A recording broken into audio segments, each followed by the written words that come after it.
Good morning everyone. Today we are going to learn chapter number 15 circumference and area of a circle class 10. सबसे पहले हम ये देखते हैं what is a circle. Circle क्या होता है? Circle is a path of a moving point at a constant distance from a fixed point. तो क्या होगा? The path of a moving point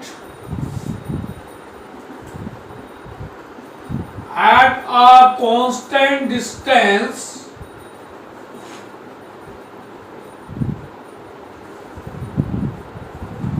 from a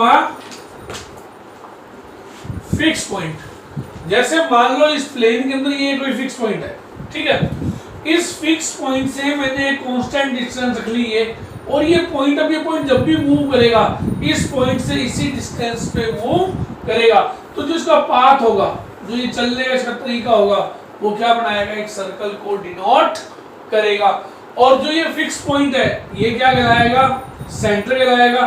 और जो ये डिस्टेंस है ये क्या कहलाएगी? आपकी रेडियस कहलाती है. तो आप क्या लिखोगे? The fixed point is called center of circle and the constant distance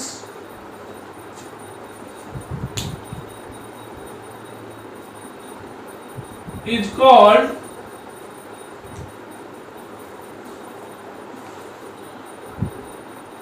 radius of circle. तो इस प्रकार से कोई फिक्स पॉइंट जब मूव करेगा तो एक सर्कल का कंस्ट्रक्शन होगा. और ये सर्कल का क्या कहलाएगा? आपका जो फिक्स पॉइंट है ये आपका कहलाएगा सेंटर. और सेंटर से लेके यहाँ तक की डिस्टेंस जो इसकी बाउंड्री वॉल है सर्कल की, तो ये बाउंड्री वॉल बनाई हुई है, यहाँ तक की डिस्टेंस क्या कहलाएगी? ये कहलाएगी आपकी रेडियस. तो ये तो क्या हो गया आपकी बेटा? रेडियस. ये क्या हो गया आपका? सेंटर. और ये जो बाउंड्री वॉल है, जो बाउंड्री वॉल है ये आपकी क्या कहलाएगी बेटा? सर्कमफेरेंस. सर्कमफेरेंस कहो या सर्कमफेरेंस क्या होता है भाई? पेरीमीटर ऑफ सर्कल होता है. सर्कमफेरेंस को ही पेरीमीटर ऑफ सर्कल कहा जाता है. ठीक है, तो ये बात आपको ध्यान में रखनी चाहिए. हमने पढ़ लिया कि सर्कल हमारा क्या होता है.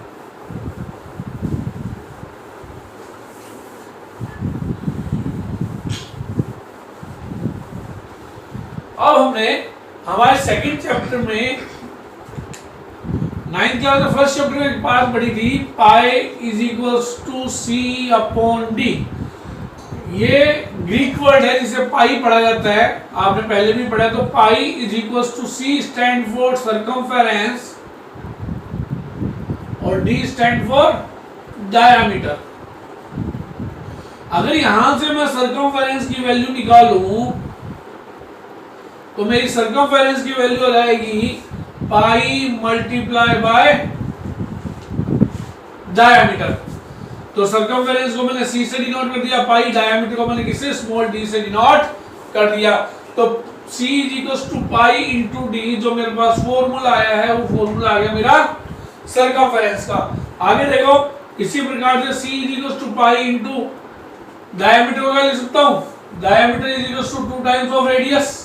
छोटी क्लासों में हमने पढ़ा हुआ है डायमीटर रेडियस का ट्वाइस होता है. तो डायमीटर की जगह मैंने क्या लिख दिया?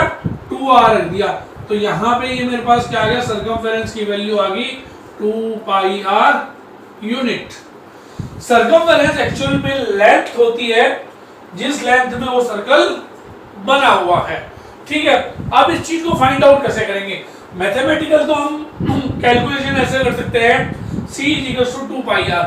That is a mathematical formula कि हमारे पास अगर रेडियस है तो हम पाई की वैल्यू रख के फाइंड आउट कर लेते हैं. अच्छा, पाई की जो वैल्यू लेंगे हम 222.7 लेंगे, ठीक है. या हम पाई की वैल्यू लेंगे 3.1416 अप टू 4 डेसिमल पॉइंट, ये ट्रू है। तो पाई की वैल्यू हम ये यूज करेंगे जब तक एक्सेप्ट हमें ये वैल्यू गिवन ना हो। और इसके अंदर भी आपको पाई की वैल्यू केवल 3.14 ही गिवन होगी। कई क्वेश्चंस होंगे जब आप उनको सॉल्व करोगे तो उन क्वेश्चंस के अंदर आपको पाई की वैल्यू 3.14 गिवन होगी। अगर पाई की वैल्यू 3.14 गिवन नहीं है उस केस के अंदर आप पाई की वैल्यू हमेशा 22/7 लेके क्वेश्चन को सॉल्व करेंगे। ये बात आपको हमेशा ध्यान में रखनी है।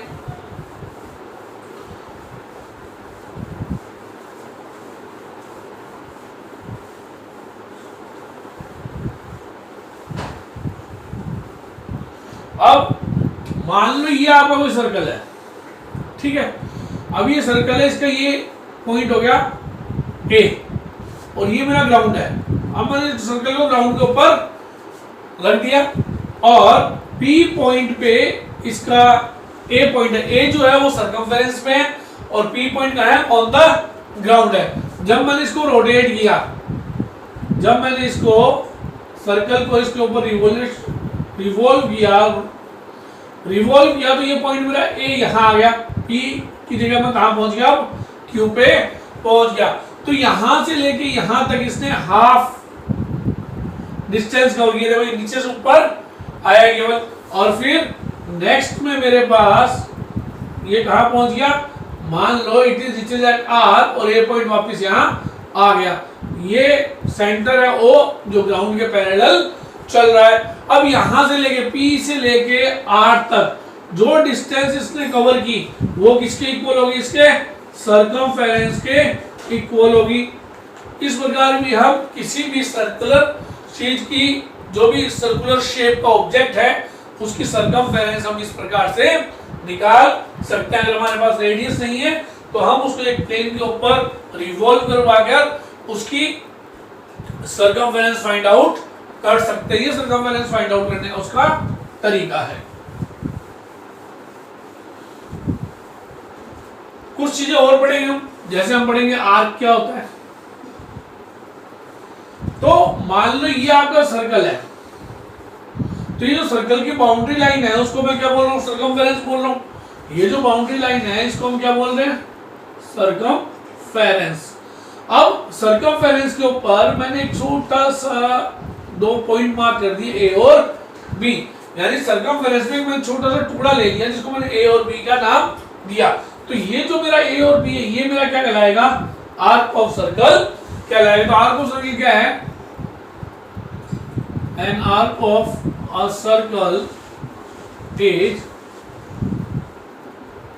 अ piece of length on circumference.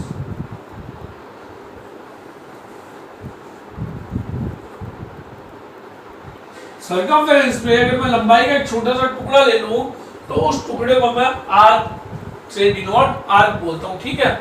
और इसको इस प्रकार से लिखा जाता है, इसका मतलब है आर्क ए बी, ठीक है। ये बात आपको ध्यान में रखनी। इसके बाद हम बात करते हैं कोड की। कोड क्या होती है, तो सर्कल पे कोई भी यदि 2 पॉइंट है ऑन द सर्कल होने चाहिए, ठीक है।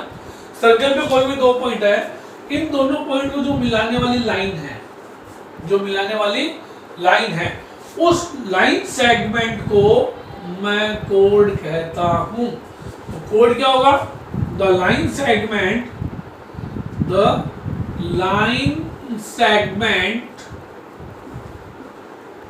The line segment which joins 2 points on the circle is called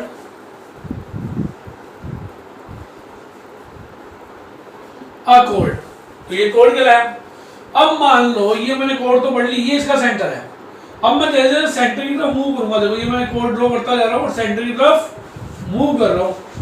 तो जैसे जैसे मैंने सेंटर की तरफ मूव किया, तो इसको सेंटर यहाँ लेते हैं, सेंटर की तरफ मूव किया तो पहले लेंथ ये थी, उसके बाद ये लेंथ को ऑब्जर्व करो आप। जैसे जैसे मैं सेंटर की तरफ मूव किया मेरी लेंथ ऑफ कोड क्या होती गई, इंक्रीज होती गई। अब मैं देखो अवे द सेंटर जा रहा हूँ, सेंटर से दूर जा रहा हूँ। जैसे जैसे मैं सेंटर से दूर जाऊंगा मेरी लेंथ ऑफ कोड क्या हो जाएगी, डिक्रीज होती जाएगी। तो क्या करेंगे अपने length of code increases as we move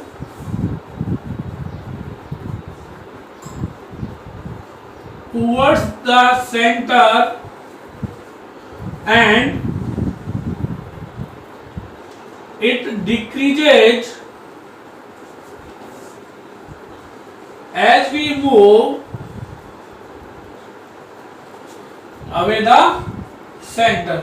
तो जैसे ही हम सेंटर से दूर जाएंगे वैसे ही लेंथ ऑफ कोड क्या होगी, मेरी डिक्रीज होती जाएगी।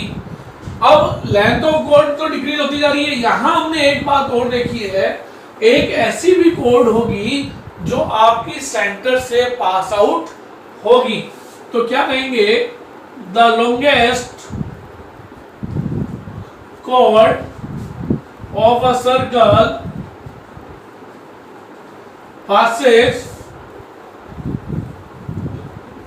through the center, यानी जो कोड सेंटर से पास आउट होगी वो लॉन्गेस्ट होगी। It is called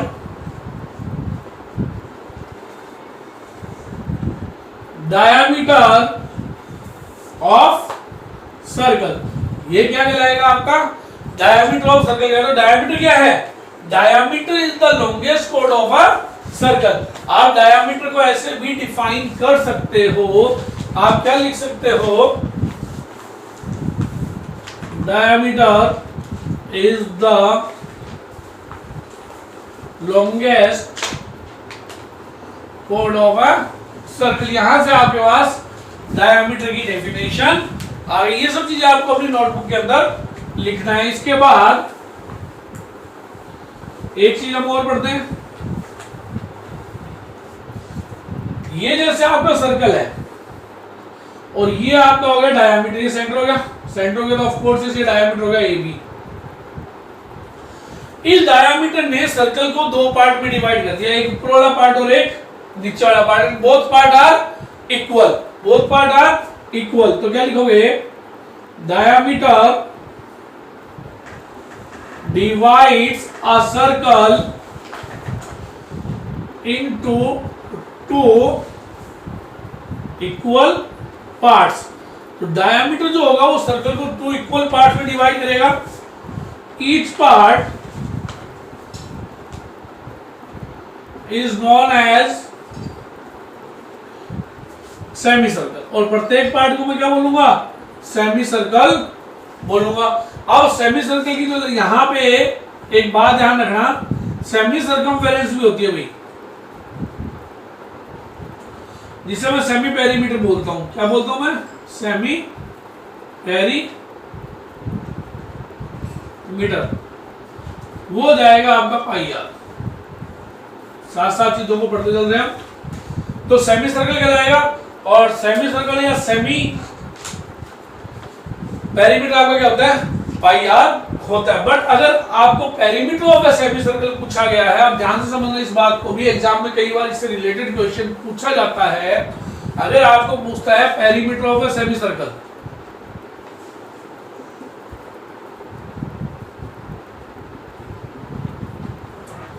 semi perimeter और perimeter of the semi circle both are the different thing. जब आप सेमी पेरीमीटर की बात करते हैं तो आप केवल इतने पार्ट की बात कर रहे हैं, सर्कमफेरेंस के जस्ट हाफ की बात कर रहे हैं। पर जब आप पेरीमीटर ऑफ सेमी सर्कल करते हैं तो ये आपका सेमी सर्कल है। देखो तो पेरीमीटर में क्या आएगा, ये सेमी पेरीमीटर प्लस डायामीटर। तो ध्यान रखना, पेरीमीटर ऑफ सेमी सर्कल हमेशा पाई आर प्लस डी होता है। ये चीज आप नोट कर लीजिए, एग्जाम में पूछी जाती है, क्वेश्चन आता है इसके बेस कि what is the perimeter of a semi circle whose radius is 5 centimetre. और रेडियस आपको कुछ भी दे सकता है। उस कंडीशन में आपको ये पता होना चाहिए कि semi perimeter of semi circle होता क्या है। तो पेरीमीटर ऑफ सेमी सर्कल आप क्या लिखोगे पहले बच्चों, पाई आर प्लस डी से डिनोट करोगे।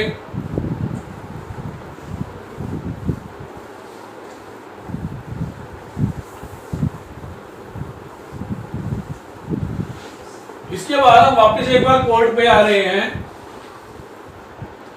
ये मेरी कोड होगी। अब देखो, जिस प्रकार से डायामीटर सर्कल को दो इक्वल पार्ट में डिवाइड करता है, वैसे ही कोड भी सर्कल को दो अनइक्वल पार्ट में डिवाइड करती है, ठीक है। तो आप क्या लिखोगे, अ कोड divides a circle into two parts. अब ये टू पार्ट्स इक्वल नहीं है, ठीक है। Each part is known as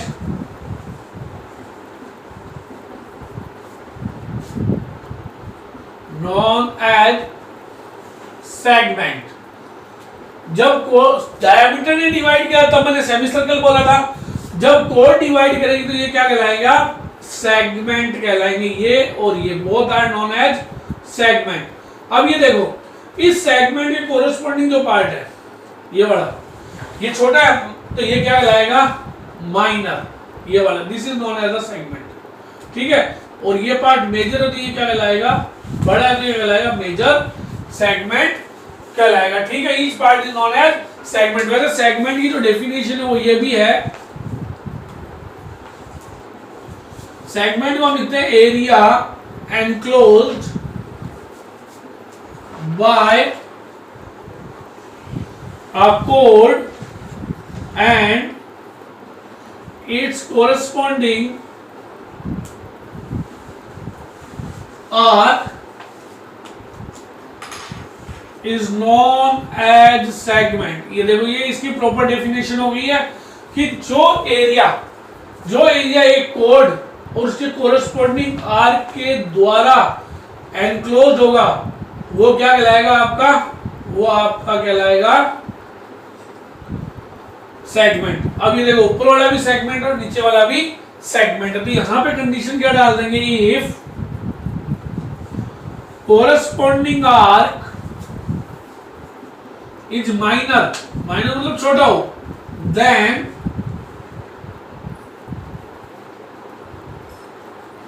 segment is known as minor segment, and if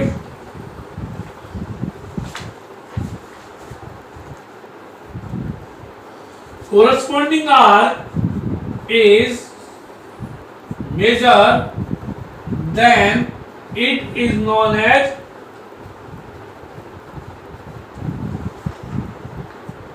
major segment. तो ये बात आपको ध्यान रखनी है, सेगमेंट एक्चुअल में होता क्या है, माइनर सेगमेंट क्या होता है, मेजर सेगमेंट क्या होता है, और सेगमेंट बनता किससे है, सेगमेंट कोड के द्वारा बनाया जाता है। आप ये बात ध्यान में रखना। नेक्स्ट है, ये सब चीज अपनी आने वाली एक्सरसाइज में काम आएंगी, इसलिए मैं आपको यहीं पे इसको एक्सप्लेन कर रहा हूं। आगे आएगा अपना सेक्टर। ये क्या होता है भाई, अब ये देखो, ये एक सर्कल है और ये सेंटर, तो ये इसकी क्या कहलाएगी, रेडियस, और ये भी क्या कहलाएगी, रेडियस, और ये क्या कहलाएगा, आर्क। तो अब मैं क्या लिख सकता हूं, area enclosed by two radii, radius का प्लूरल है ये, and its corresponding arc is known as sector। if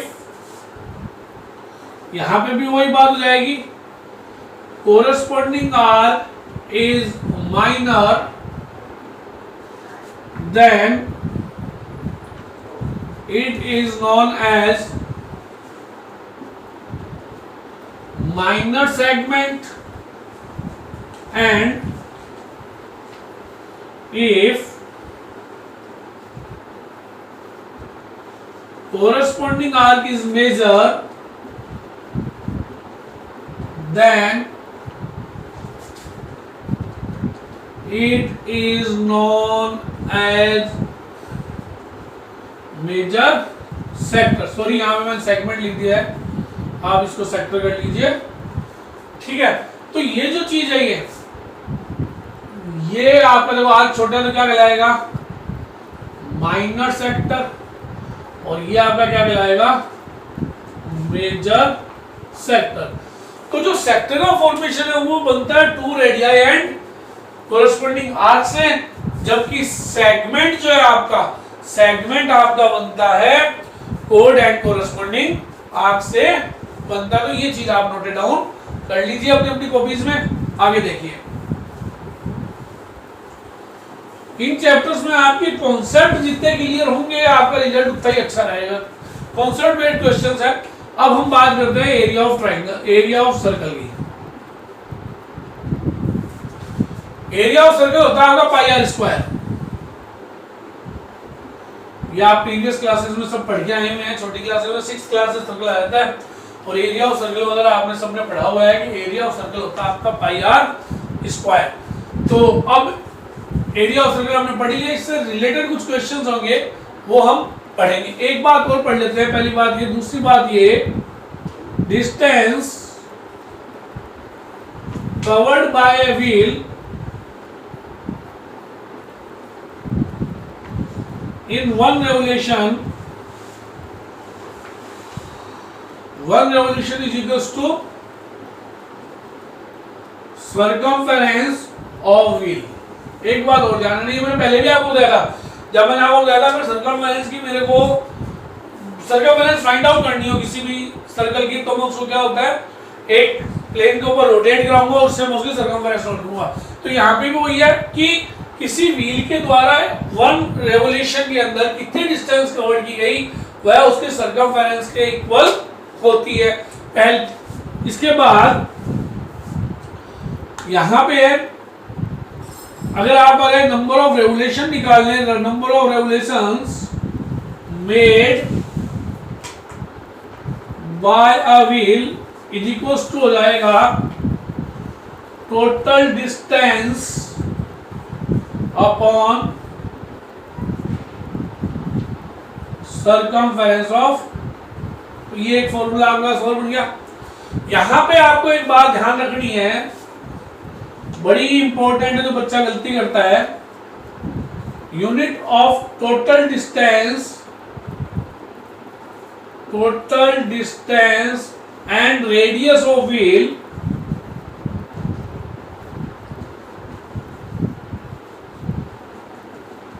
must be same. कई बार क्या होता है, टोटल डिस्टेंस मीटर और किलोमीटर में दी गई होती है, टोटल डिस्टेंस किसमें दी होती है, मीटर या किलोमीटर के अंदर, और जो आपको रेडियस है वो आपको दी होती है सेंटीमीटर के अंदर।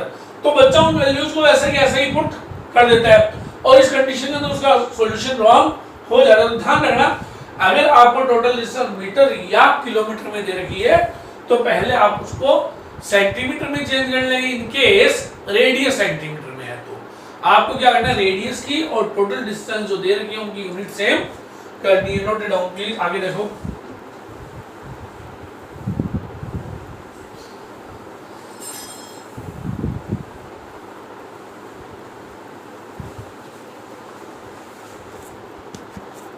अब हम देखो कुछ एग्जांपल्स करके देखते हैं। अब तक हमने जो पढ़ा है, पहला था circumference of a wheel is 44 centimetre, find its area. तो हमें सर्कमफेरेंस दे रखी है और एरिया फाइंड आउट करना है। तो देखो अब मेरे पास क्या होता है, सर्कमफेरेंस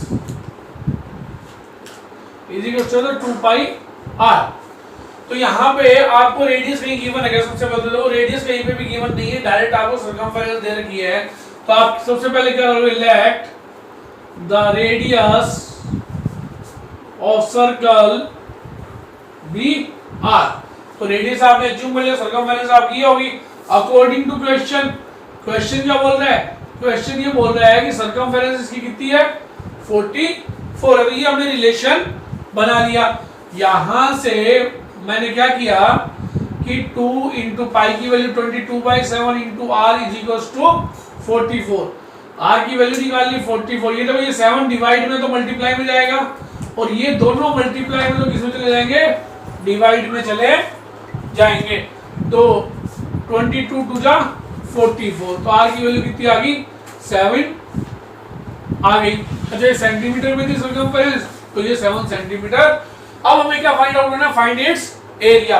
तो यहां से आ जाएगा एरिया ऑफ सर्कल।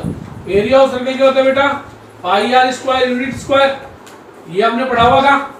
तो यहां से एरिया ऑफ सर्कल हो जाएगा 22/7 और रेडियस कितनी ले देंगे 7, तो ये जाएगा 154 सेंटीमीटर स्क्वायर। तो आप देख सकते हो hence the area of circle is equal to 154 centimetre square.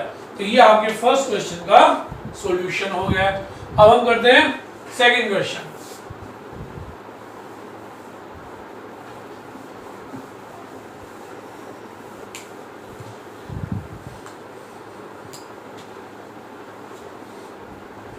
Second question कहता है wheel covers a distance of 88 metre in 100 rotations, find the radius of wheel. तो यहां पे radius of wheel find out करना, जो फाइंड आउट करना उसको let कर लीजिए, let the radius of wheel be R. ठीक है, रेडियस हमने अब आगे क्या बोल रही है 88 डिस्टेंस दे रखी और रोटेशंस दे रखे। तो मैंने एक फॉर्मूला भी लिखाया था, नंबर ऑफ रोटेशंस या revolutions is equals to total distance upon circumference. ये फॉर्मूला हमने लिखाया था। अब टोटल रोटेशन की जगह क्या लिख दो आप 88, क्या लिख दिया हमने 100। टोटल रोटेशन के लिए हमने क्या लिख दिया बच्चों 100, और डिस्टेंस कितनी दे दी मेरे को। नेक्स्ट है the circumference of a wheel is equal to the perimeter of a square. अब यहाँ पे कह रहा है कि एक सर्कल है जिसकी सर्कमफेरेंस स्क्वायर के पेरीमीटर के इक्वल है। सर्कमफेरेंस किसके इक्वल है स्क्वायर के पेरीमीटर के इक्वल है। Area of square is 484, area of square हमें 484 ले रखा है। Then find the area of circle. तो हम सबसे पहले क्या करते हैं, let the radius of circle be R and side of square be X. हमने क्या किया, रेडियस और साइड ऑफ स्क्वायर को एज्यूम कर लिया। अब यहां पे कहता है area of square is 484, area of square क्या होता है भाई साइड स्क्वायर हमने पढ़ा था। तो अकॉर्डिंग टू क्वेश्चन x का स्क्वायर इज इक्वल टू 480, और ये हमें उसने दे रखा है taking square root both side.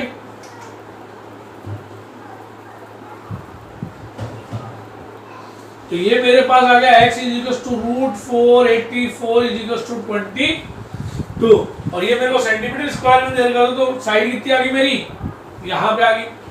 अब नेक्स्ट रिलेशन जो पहला दे रखा था circumference of a circle, now circumference of circle is equals to perimeter of square दे रखा है मेरे को। अब सर्कमफेरेंस की क्या होती है बेटा, सर्कल की circumference 2 pi R is equals to, ये होता है 4 इंटू साइड। तो यहां से बेटा जाएगा 2 pi R is equals to 4 multiply side की वैल्यू कितनी थी 22। तो यहां से वैल्यू पुट कर दो बेटा 22/7 multiply by R is equal to 4 into 22। तो यहां से आपका नेक्स्ट हम आगे करते हैं, देखो नोट डाउन कर लीजिएगा आप ये।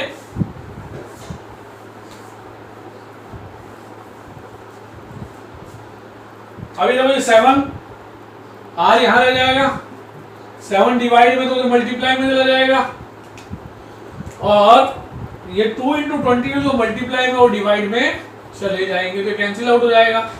तो आर की वैल्यू कितनी आ जाएगी 14 centimetre. Hence radius of circle, मेरे को क्या पूछा था एरिया पूछा था। तो radius of circle, so radius of circle कितनी आ गई मेरे पास, radius of circle is equal to 14 centimetre. अब मैं क्या निकालूंगा area of circle.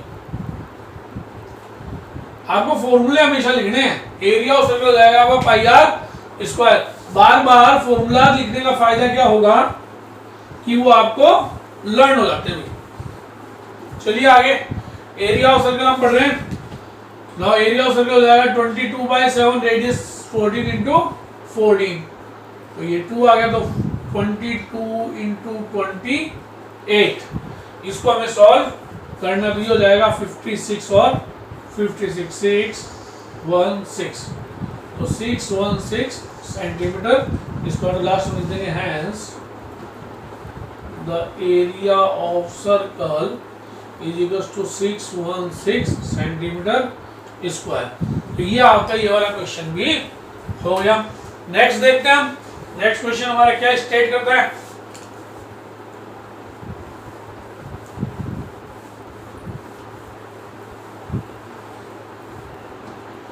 Next question कहता है the area of the two concentric circles are 3 centimetre and 4 centimetre, find area between them.